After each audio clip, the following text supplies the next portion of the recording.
सांगलीत अवैध एसटीपी प्रकरण हरित न्यायालयाकडून महानगरपालिकेस नोटिसा।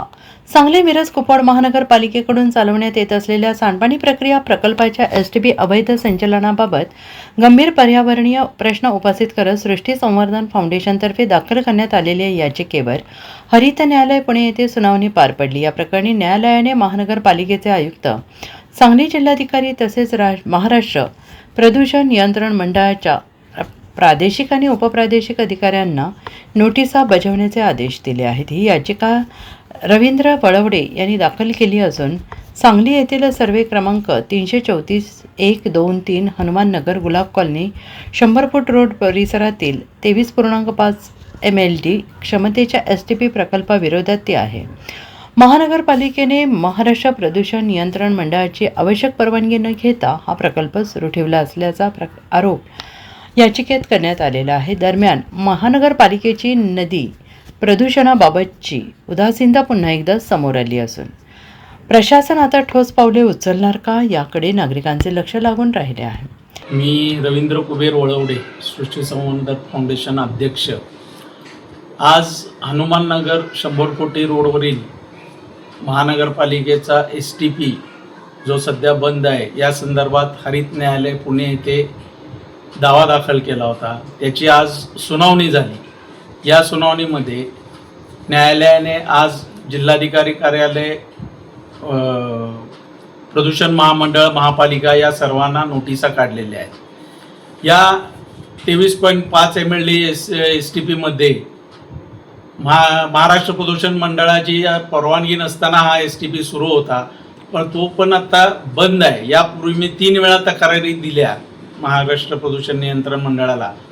या तक्रारीची दखल देऊन 2 वेळा कोल्हापूरच्या अधिकाऱ्यांनी नोटिसा काढल्या, पण या नोटिसीला महानगरपालिकेनं परत कचऱ्याची टोपलीच दाखवली।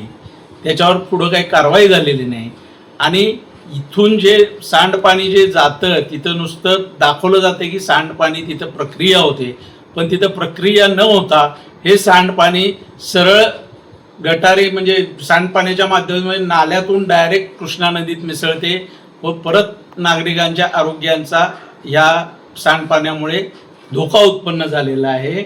सांडपाणी डायरेक्ट कृष्णेत मिळत असल्यामुळे खूप मोठा विषय हा गंभीर आहे।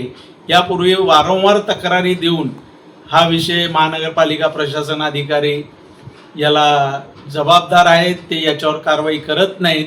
आम्ही आज न्यायालयात ही भूमिका मांडल्यावर न्यायालयाने आज नोटिसा बजावलेल्या आहेत आणि याची पुढील तारीख आहे 24/7 तारीख आहे न्यायालयाने दिली। त्यावेळी या सर्वांना हजर राहावं लागेल, आपलं म्हणणं मांडावं लागेल की या संदर्भातलं काय आहे।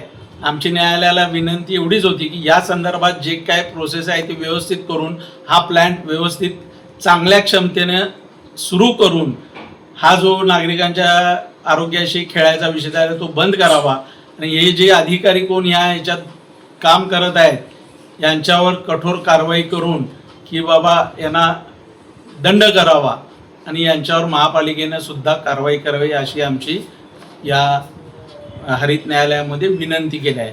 माझ्या ह्याच्यासाठी माझे ॲडव्होकेट ओंकार वांगीकर यांनी आज सक्षमपणे हरित न्यायालयात बाजू मांडून हा विषय न्यायासमोर निदर्शनास आणून दिलेला आहे आणि मला खात्री वाटते की महानगरपालिकेची उदासीनता या प्रदूषणाबाबत वारंवार दिसून येते, हे सर्व थांबणे आणि यावर प्रशासन ठोस उपाय करेल असं नागरिकांच्या वतीने मला पुन्हा एकदा महापालिकेला मी आव्हान करतो आणि हा विषय महानगरपालिकेने संपवावा अशी विनंती प्रशासनाला करतो।